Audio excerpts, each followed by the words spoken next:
மிக மிக முக்கியமான ஒரு காலகட்டத்தில் நாம் இருக்கிறோம். நான் ஏன் இதை இவ்வளவு அழுத்தமா சொல்றேன் அப்படின்னா,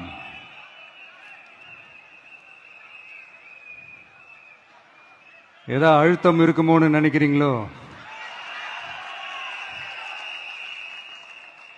அழுத்தமா நமக்கா?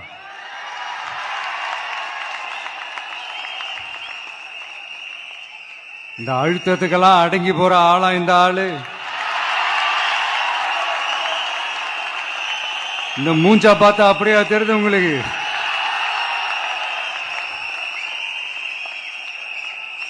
அதனால அப்படியெல்லாம் நடக்காது. அதுவும் முக்கியமா நம்ம கிட்ட அதெல்லாம் நடக்கவே நடக்காது. ஆனா அழுத்தம் இருக்குதான்னு கேட்டீங்கன்னா இருக்குது. அது நான் இல்லைன்னு சொல்ல வரல. நமக்கு இல்ல, மக்களுக்கு.